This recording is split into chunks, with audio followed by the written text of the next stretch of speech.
had an incredible conversation with Oliver Joyce. He's the creator of the Sword and Sandals game series. And also, he's making a game called Lair of the Leviathan, which looks gorgeous.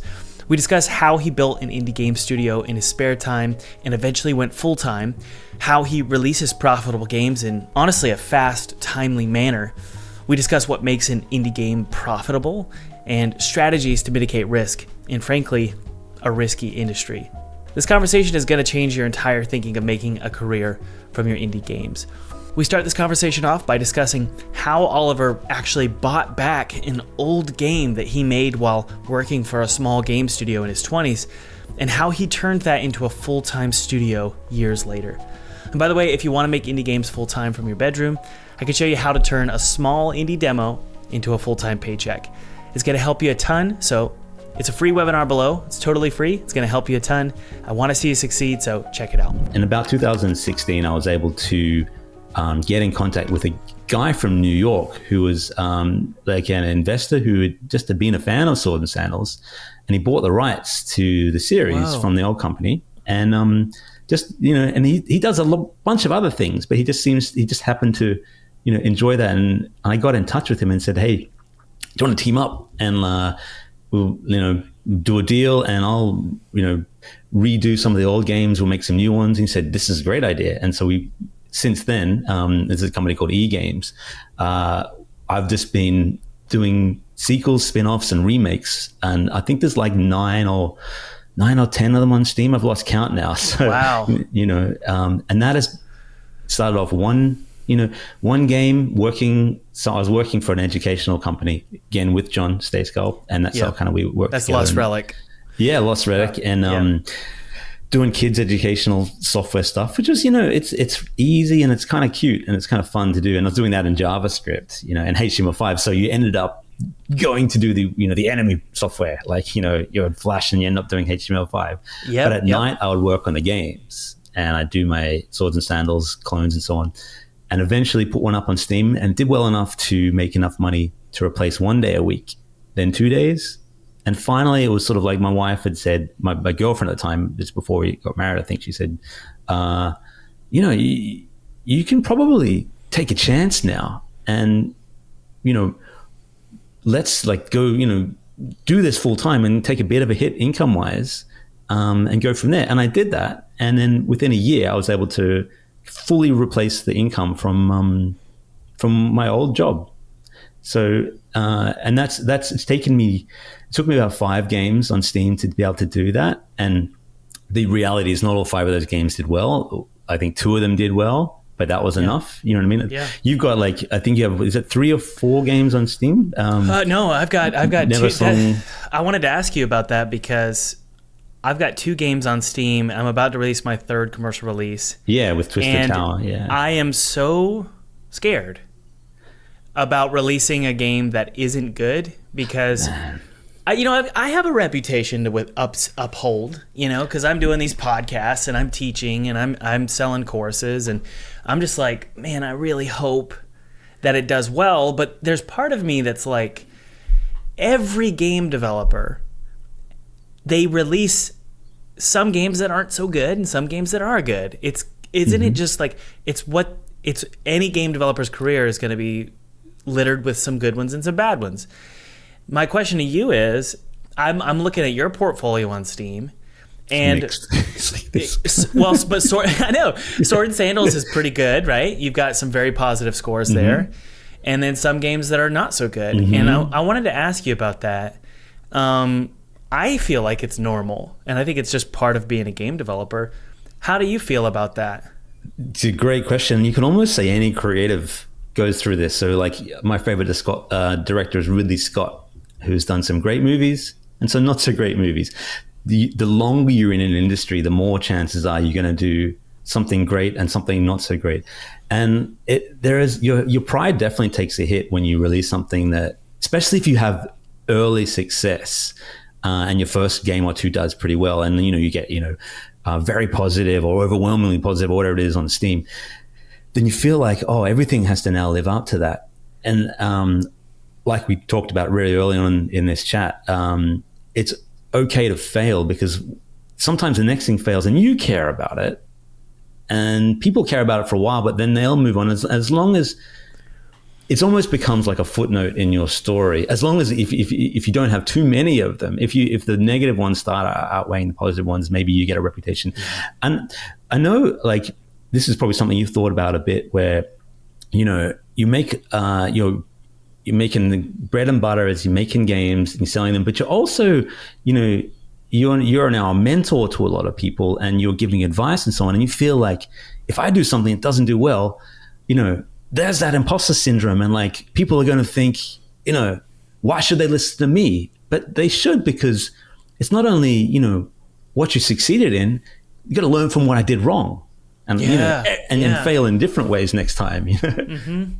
That's good advice. I that's going to help me a lot, because every time whenever I'm leading up to a launch of a game, and it's every 4 years, which is hilarious. It needs to be faster, and I want to talk about that with you, because you do it in 12 months. At least it seems like that's if I can, goal. But every time I'm leading up to the launch, I just completely crumble. It's exhausting. It's so, and I'm whenever I'm talking to my wife, I'm like, she's like, we're talking about money or something, and she's like, well, your game's coming out, and so we're gonna make some good money from that. And I'm like, no, we're not. I'm like, we're gonna lose money. And she's like, Thomas, you do this every time you release a game. You think it's gonna make no money, and I tell you that it's gonna make, and she'll like predict it. She'll say X amount of dollars. And she's right. And she's right, and I'm wrong. And it's because I just can't see in my head. I'm like, you're too close to it, right? I think so. And then you get people to play it, like demo testers and or beta testers, and some people say bad things and some people say good things, and so you're just completely spun around. Mm-hmm. Have you ever felt that way with your launches? All the time. And I've had some disastrous launches because either getting not enough feedback, getting too much feedback, or I literally launched a game the day before the Christmas sale, because I hadn't even bothered to do any research. Yeah. And this was a game that, like, probably the worst performing game I ever did was a game called Spartacus, and it was a platform game that I did in Unity. And it's a pixel art platformer, so it's going to do well, right? Nah. It's going to be like exactly you and everyone else. Yeah, exactly. But I don't know.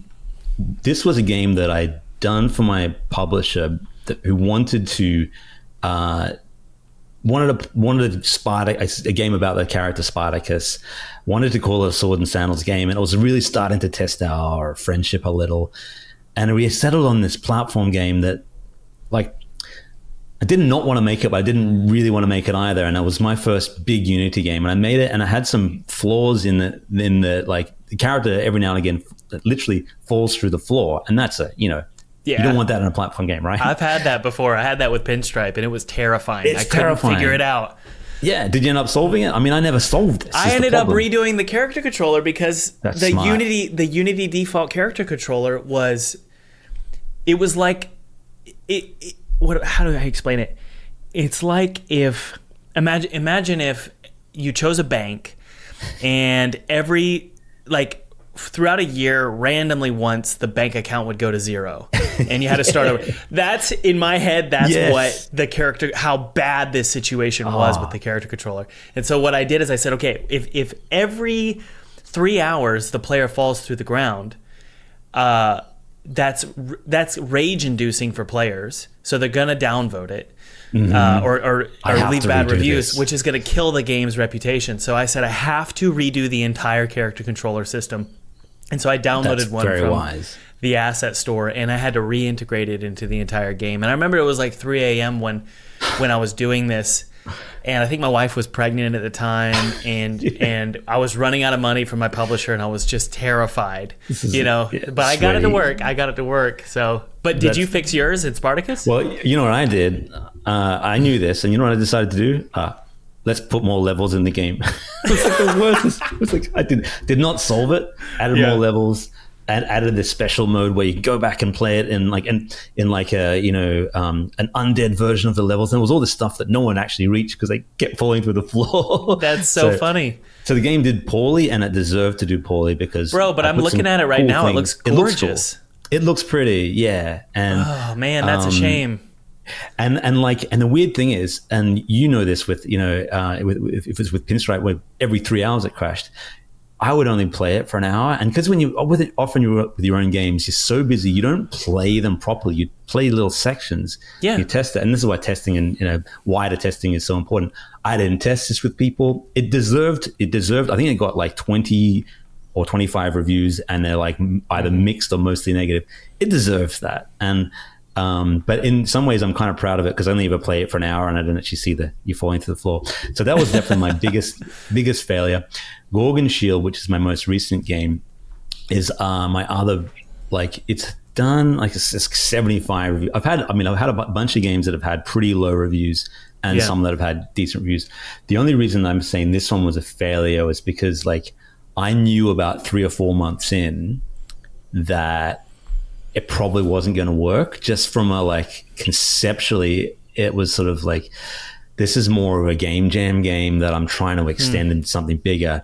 And the public reception to it was curious, but not, give me more of that. And I kind of thought, well, I'll just finish it off, right? And that is one of the big mistakes you can make, is when your heart is kind of like a little bit, you're not in on the project anymore, but you think, I'll just finish it off. It took me a whole year, and that's a year of revenue that I won't get back. And it's just been lucky enough that the other Sword and Sandals has been able to cover it, because that has not made any money at all. It's so funny what you're discussing, because there's a difference between a good game and a profitable game. Because sure is, right? Yeah. I'm looking at it right now. It's got 75 user reviews that are very positive. That's good.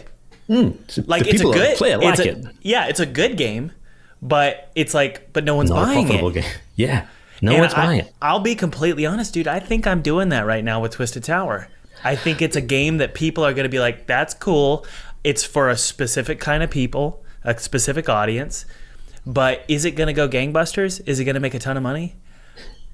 I don't know. Do you think that it's because you're sort of out of your comfort zone? Because I know you and your games you're very artistic, story driven. You're very passionate about telling, atmospheric, heartfelt stories that are, shorter experiences sometimes. And you sort of, it's good to get out of your comfort zone, but when you are, sometimes that's when you have the most doubt in a project, and that's when you kind of think, have I sort of bitten off more than I can chew here? Or is this just like, is this a game that was just, at the time I thought I wanted to build it, and now I'm not so sure? And I definitely go through that. Well, I think that, I think I bit off more than I could chew, for sure. There's this weird, I don't know if this is a new trend or a new revelation for me, but I don't care about gameplay length anymore. I did care about it for Twisted Tower, and it's because certain people were telling me to care about it. You need to have this many hours of gameplay. We need this much gameplay and this many hours, and it needs to have these kind of mechanics, and it needs to... And I'm like, I kind of just wish I ignored all that.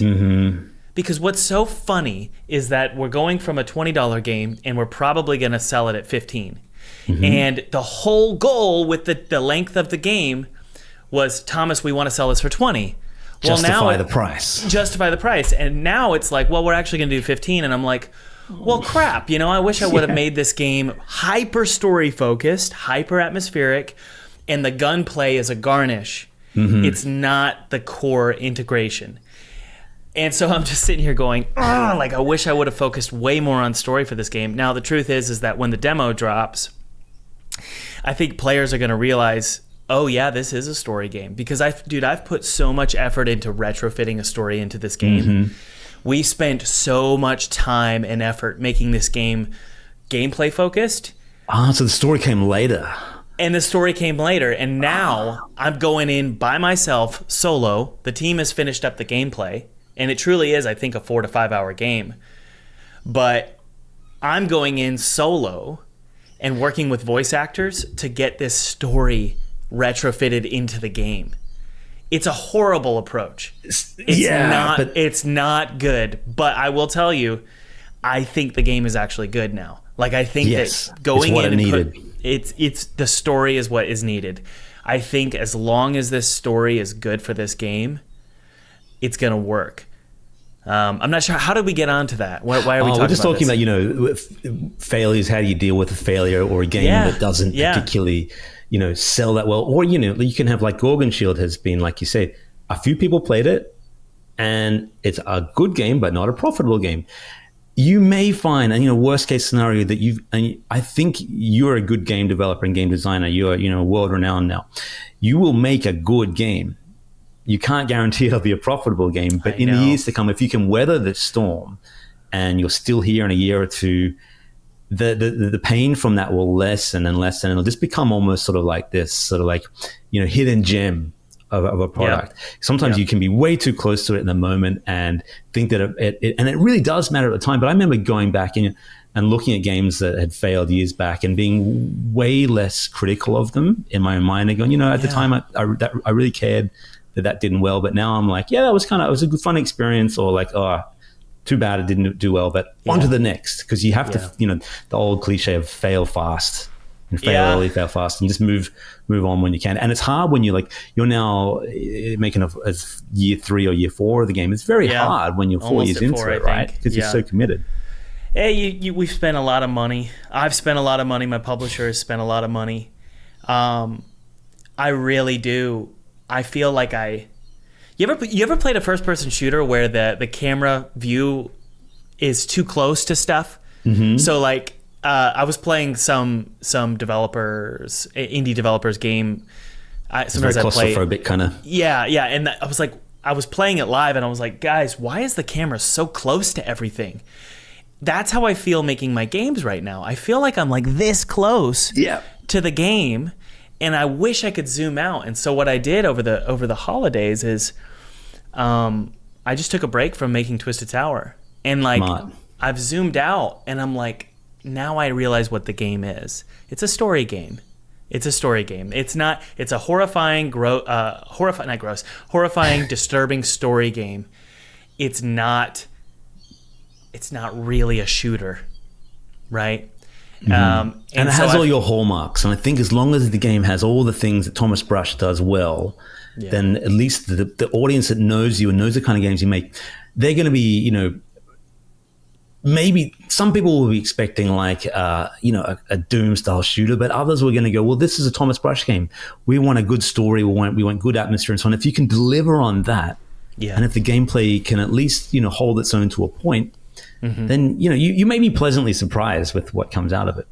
Well, I appreciate that. That means a lot to me, and it's encouraging to me. What about you? What's your hallmark with your games? What have you found is just it always drives revenue? Weirdly enough, it's all the things that were in some ways against the grain of what people do, and so very early on, with Sword and Sandals, the first one, it was. I didn't have any budget because I worked with this company. They said, here's a Casio keyboard. You create the soundtrack. And I can play a bit of piano and so on, but not that well. So I did a little soundtrack on the keyboard. And I sang the Swords and Sandals and that kind of thing. Did you really? And I did all the voices and so on and put it all together. And so cheap and nasty is my hallmark. But that part of it is it's sort of like being a little irreverent. And the games are a little rough around the edges. But I find as long as you can put in a compelling enough game loop that you often look back at some of these games that do really well, and it's just they have this game loop that doesn't waste your time. And I think the best of my games, I made Sword and Sandals because I really like role-playing games, but I got sick of having to walk everywhere just to go to the blacksmiths or whatever. And so I literally just put the blacksmith on the main screen, click on that, bam, you're there. You want to fight, you click on a fight. So it was basically a game for people that were time poor. And I think you see a lot of the games now that do really well for people like me and you who are, where you have families and so on. You want to play a game, but you don't have 50 hours to play Assassin's Creed or that kind of thing. You just want to get in there and get stuck in. I think the games of mine that have done the best have just had the compelling game loop that even though it's a bit rough around the edges and you could have spent more time on the UI or it's kind of buggy in some parts, if it's kind of funny and it has this game loop that doesn't waste your time and it's not quite a Skinner box, but it does have like this sort of like incremental rewards and everything. I think that can do well. And I know you don't really you're not super into role playing games, right? And it's a genre you're not super familiar with. But RPGs are just, it's all basically watch the numbers go up, right? And at the heart of that, what I'm curious, why do you feel like Sword and Sandals has a compelling loop? So much so that you've made like 10 of these things. How many have you made, by the way? So many. Yeah. So we've got the Sword and Sandals. There's six ones in the series. There's 4 spin-offs, and 4 of the original ones have been remade. So I've made about 14 of them, plus 2 or 3 mobile versions. So yeah, many versions of the same game loop. But why is that game loop being successful? I think it's versus because Gorgon Shield. What makes it compelling? Yeah, this is a good question, because I think it is. Let me have a think. What does make it? And sometimes you go into something and not knowing what's going to make it compelling, and then you spend so long and you realize, why did I do that? I didn't even know what was going to work here, other than I wanted to make a game about this, and that's where you can go really wrong.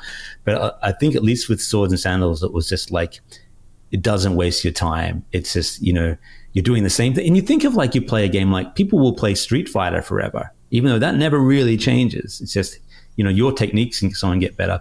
Sword and Sandals is literally like 6 buttons, and you're just doing various combinations of them to get slightly different armor, and then to fight a character that has a slightly different name, and then the numbers go up and the numbers go up. But I think it's sort of, it plays into people's inherent love of incrementally getting slightly better at something.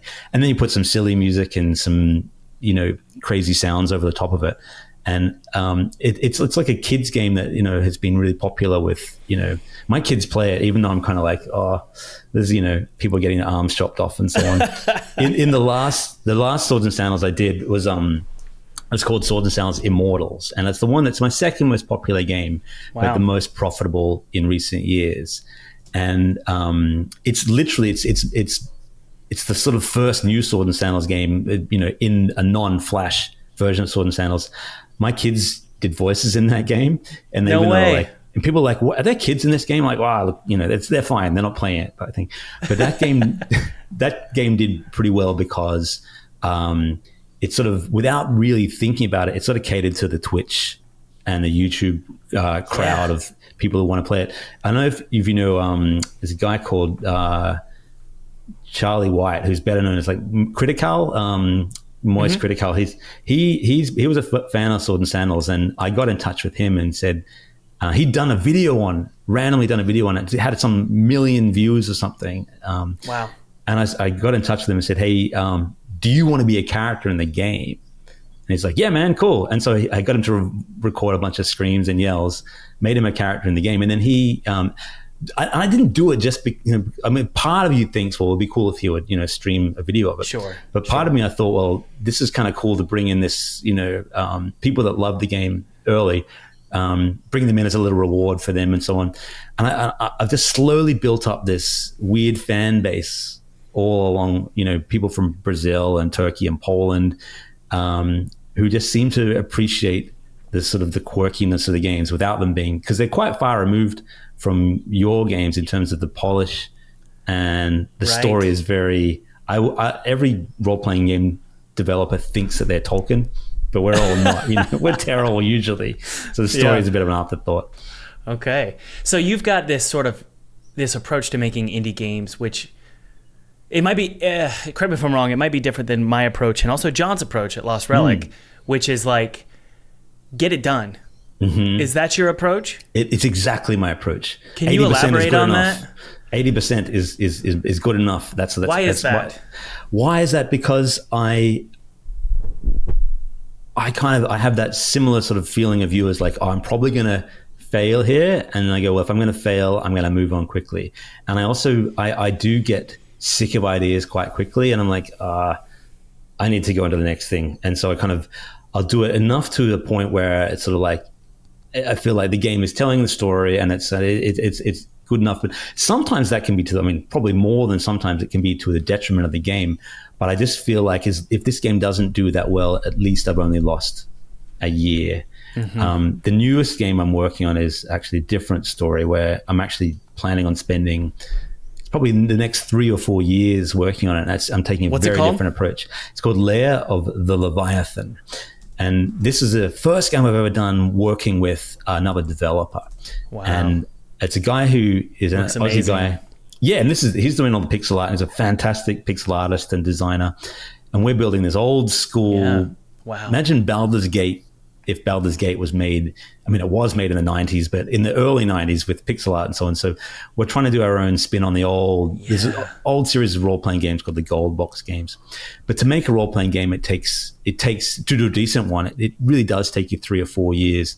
And I saw him, he'd done a post on Reddit about, I'm making this game by myself. And I said, man, I'd love to work with you. So I actually just got in touch with him and said, I've been meaning to do my own one at that. And so we've teamed up about 6 months ago. But we both know that there's no ways of doing this in any less than 4 years. So I'm kind of terrified about that as well, because I've never committed to a game that long as well. I'm confident in the product and in the idea, and even in the audience of already, we've got about 20,000 wish lists now without doing a lot of marketing. So I know that there is an audience there, but it's definitely quite different to my approach of get it done quick. And if I fail in this one, then it's a pretty big financial hit, because 3 or 4 years where you didn't work on something else.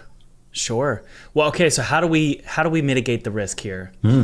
Let's brainstorm. What can we do to make sure that you don't not make money on this thing? Well, I have a contingency plan, and I was going to ask you about this as well. I'm also in the background building another Sword and Sandals spin-off using the same engine that I've used for Immortals. Yep. And a lot of one of my game dev heroes is Richard Garriott, who did Ultima.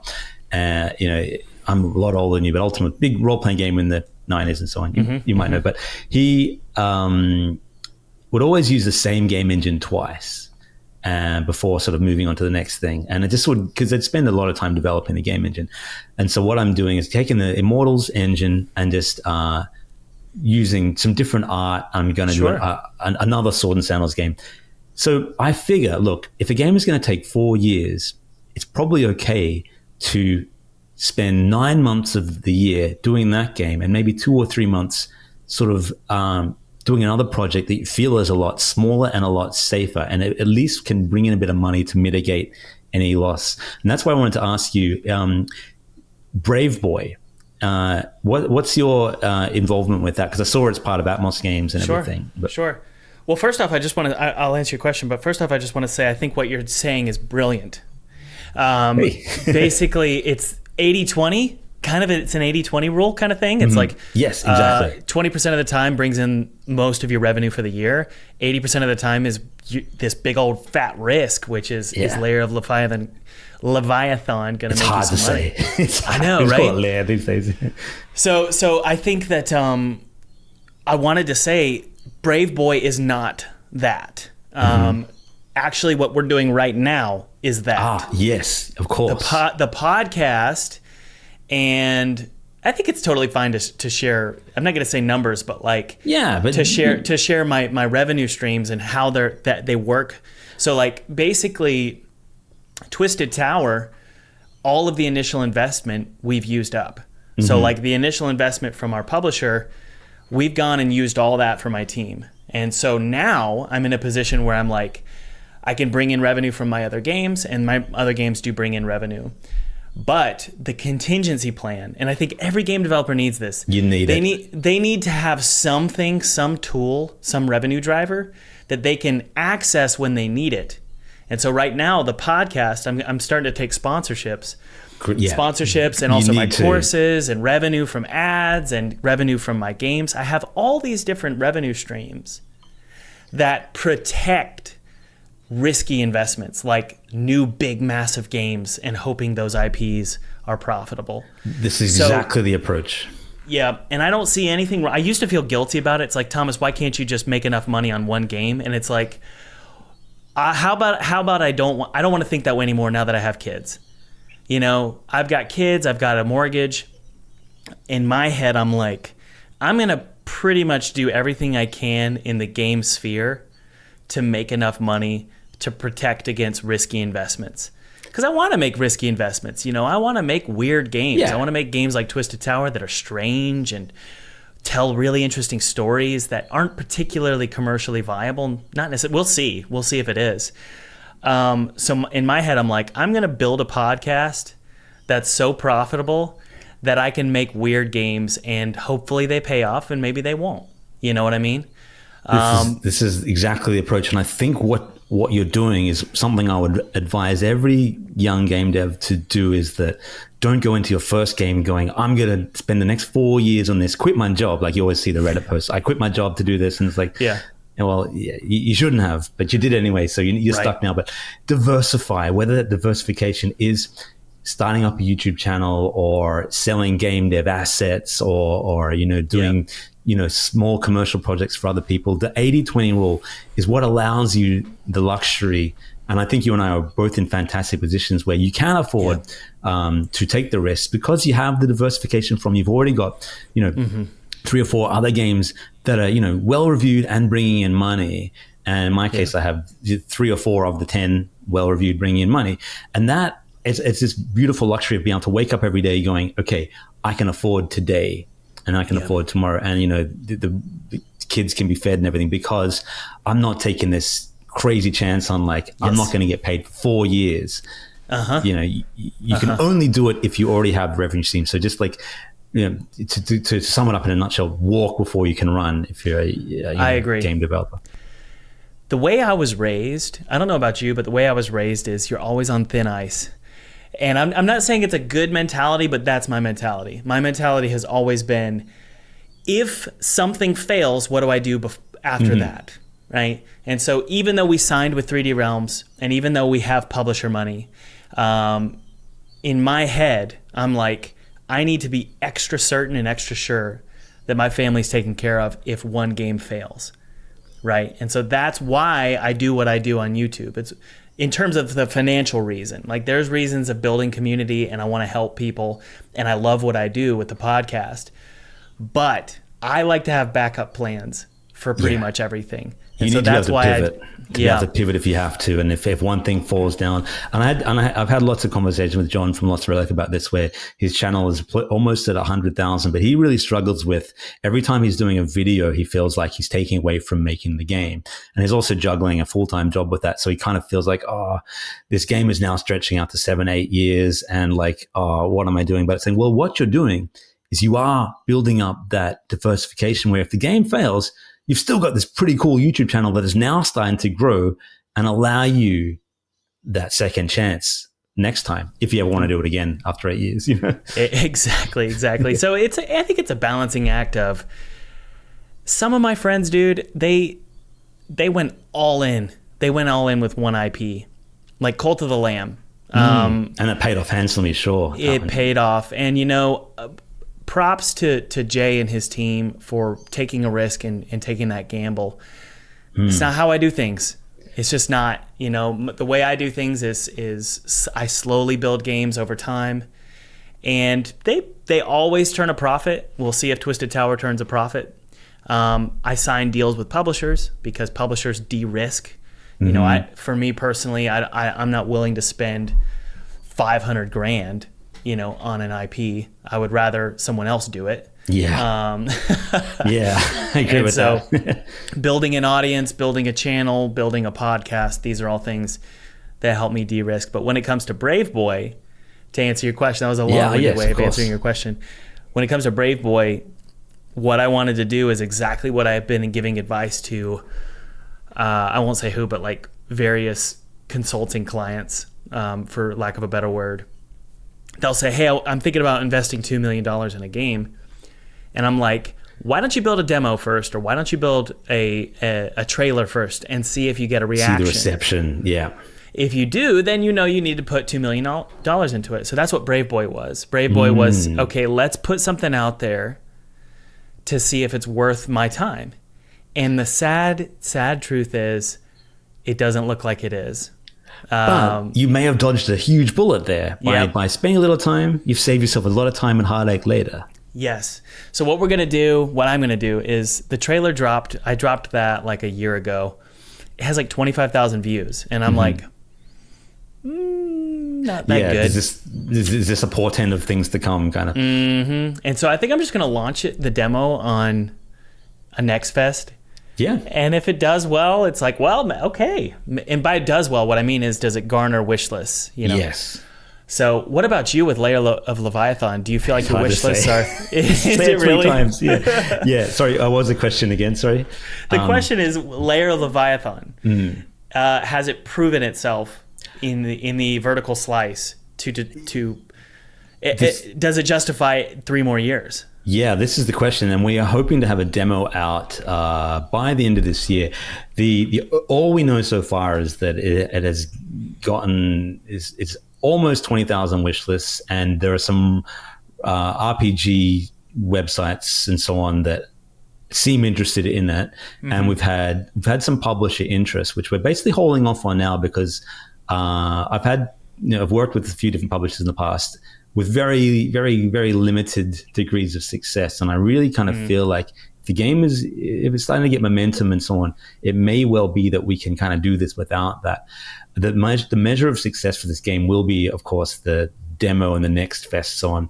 The problem is with a game like this, you got to spend a lot of time to build the tools. And like I've said this in the past, it's a silly little saying, but when you're building an indie game, you're almost like you're building your own lottery ticket. You know what I mean? You're going to build it to take a chance that it's going to do well. But I know. I'm 6 months into making the engine, and I can and so this trailer that on the Steam page, David from Nostalgic Realms, who I'm working with a 2-man team, he's put all this. That's basically all smoke and mirrors. There's no game there. That all looks like a game, but I'm rebuilding all that in a proper game engine and so on. Wow. The cool thing about this, and I don't know, this could be like, if you interview me in 4 years' time, what was the big mistake with that game? I'm making a full-on RPG maker. So like, because Dave was not really a programmer, I decided to build tools that we can both edit the game with, but it's turning into this full-on, hey, why don't make it so anyone could build a game with this? And so it's actually, it sounds like pretty crazy, but it's actually been really helpful to me to be able to build this little engine and then be able to churn out content later. I spoke with a guy called Anders Lauriston, who has built a very successful game called Skald, published by Raw Fury. Came out last year, and it's one of the it's got a couple of thousand reviews, which for a sort of a 90s style Ultima role playing game is pretty fantastic. And Raw Fury did a really good job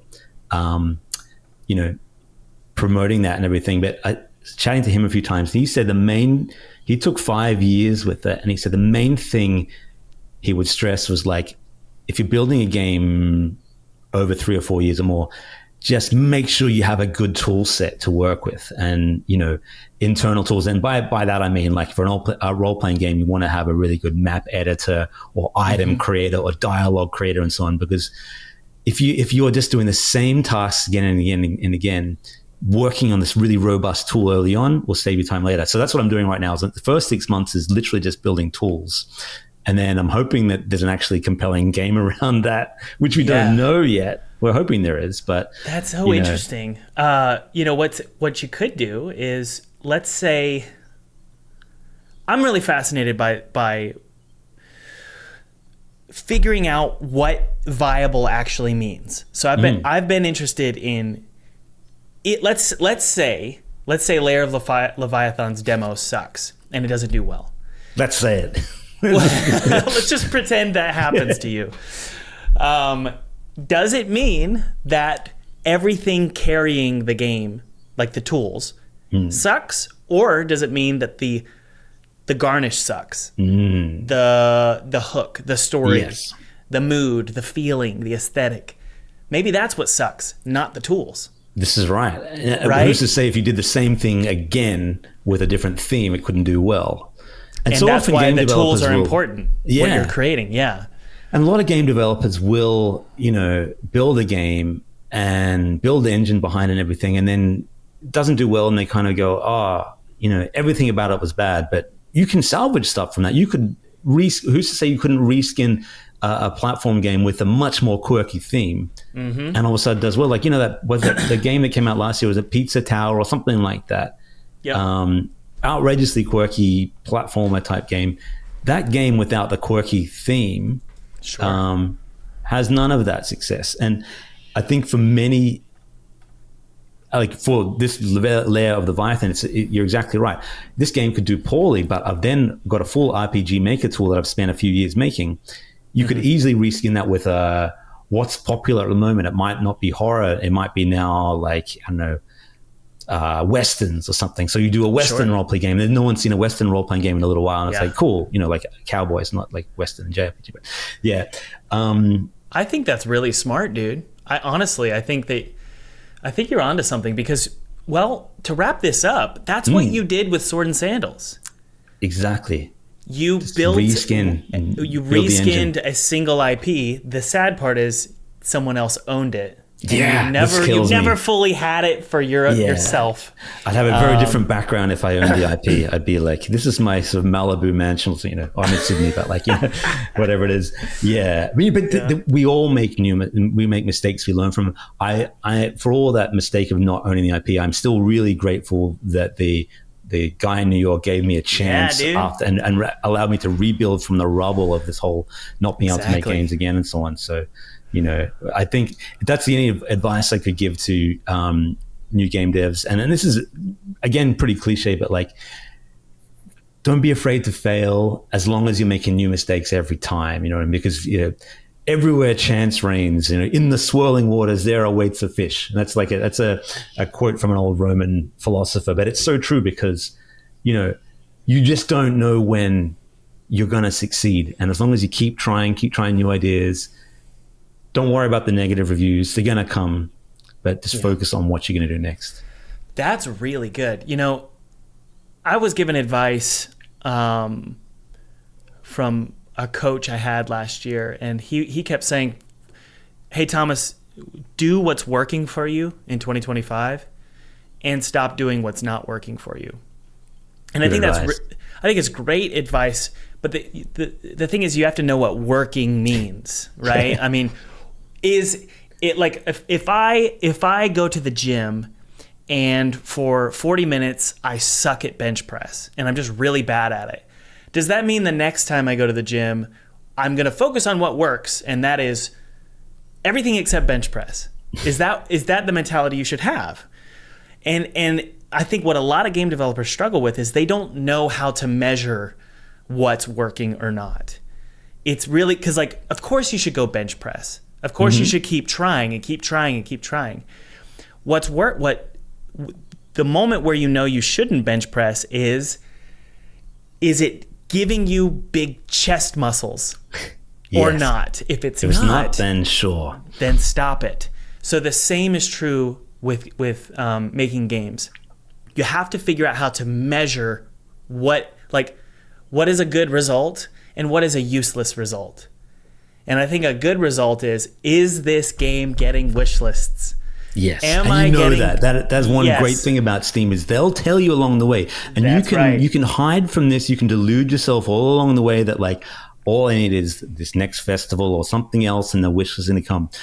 They will come because your game is doing what you. It doesn't just all of a sudden like go like this spike like that. It's very rare that happens. Yeah. So Steam is giving a little clues along the way that like we think this is going to do well or not. So I think as long as you can be true to yourself, then you either onto something or you can just don't fall into the sunk cost fallacy like I did with Gorgon Shield and just don't be afraid to pull the plug, it.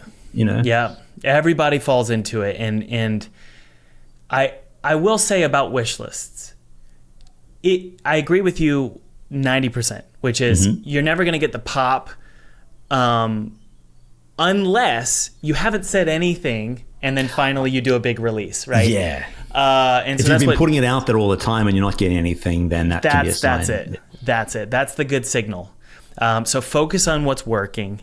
And if you're not getting wish lists, it probably means that the game kind of sucks. And you need to just drop it. And that's okay. Yeah. I mean, hopefully it's okay. Otherwise, go back and do your old job, Right. Is there any other pieces of advice you wanted to leave the audience with? Yeah, I mean, there are so many things that have been said by so many great game devs that you can pick and choose what advice works for you. And I've made so many failures and successes that I sometimes don't even know that if I listen to my own advice. But what I would finally say is that, to sum it all up, there was a game dev on your podcast a little while ago who made a NASCAR game, and like out of left field. It's Brian. And he a great podcast, and he did fantastic with that. So what I'd say is like, find what's passionate, what you love to do, and if you can find a niche, don't worry so much about the genre of the game. If the niche is something that of a, the story or the plot or the hobby, if you can combine that, you may well be onto something. You know what I mean? Like NASCAR was crying out for a game like that. Who knew, right? But he was into NASCAR. So if you're into fishing, but you also like shooters, and you do a game where you're shooting fish out of the water, that worked for Rami Ismail and so on. So they did that kind of like shooting, fishing. But like, just don't be afraid don't focus so much on the genre of game. Focus on like the story behind it. And if you're passionate about the story behind it and the setting and so on, that will come into the game. But if you're making a horror game because people say, make a horror game and it's popular, it's just, people are going to know, you know what I mean? So that would be my advice is, follow your passions, It's, it's like, I don't know how high school was for you in Australia. It's all right. Don't get me wrong. I was still very dorky and nerdy and skinny and everything, but I think I was able to kind of use humor and, I think like in another, not even advice, but just like fake it till you make it. If you're not confident, pretend you are. And it's like simple advice. It's just like tricking yourself into going, you know what, pretend that I'm the host of the show. You know what I mean? Oh yeah. And the reason why I brought that up about high school is because in high school in America, you're sort of taught that if you can't quite fit into a group, it's because, it's a problem. And you need to fix that issue, or if you don't understand a subject matter in school, you have an intellectual problem. Mm-hmm. But what I've found in game dev and in the indie game industry is that if you're not fitting in, that's like a really good sign that you need to potentially water that seed and nurture that weirdness. So like that strange thing. Yeah. Because everybody's games are the same. Yeah. Yeah. That's right. So the thing that makes you, and I think I mentioned this with Greg, a podcast I'm about to upload with this guy named Greg. Mm-hmm. He made a game called Wander Song. Yes. I mentioned the same thing at the end of the podcast with him, which is what makes you stinky. What makes you gross and odd and like how you felt in middle school and high school. Yeah. That's actually what makes your game stand out right now. Yeah. You want to be different, even if it's different bad or different good. Just be different enough, because now we're in an era where, you look at Unreal, out of the box, you can make the most beautiful looking game. Mm-hmm. It's harder and harder to stand out. Therefore, don't be afraid to be stinky.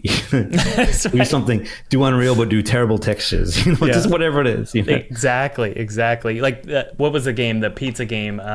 Pizza Tower, I think it's called. Pizza Tower is a shining example of that. And by the way, I'm looking at this. There's like how many reviews? Hundreds of thousands of reviews for this game. I only dream of success like that, but you never know. You never know what's around the corner. Like, just by the game that you had in the back of your head, but you thought, well, no one's going to play that because this, but maybe that's why you need to make it. Exactly. Okay, man, this was a great podcast, dude. Thank you so much for hanging out, Oliver. I had a blast. Yeah. You're welcome, Thomas. Very best of luck with Twisted Tower. I'll be cheering for you from here. Hey, link in the description. What do you want? What do we want to call to action for? If we can pronounce it, Lair of Leviathan is on Steam, and you can wishlist that at all good stores. All right. Well, and good luck with that, man. Thank you, man. Awesome. I appreciate it. By the way, if you're like me and you always dreamt of making an indie game as a full-time job, I have a free webinar below that goes into exactly how to make six figures with just a demo.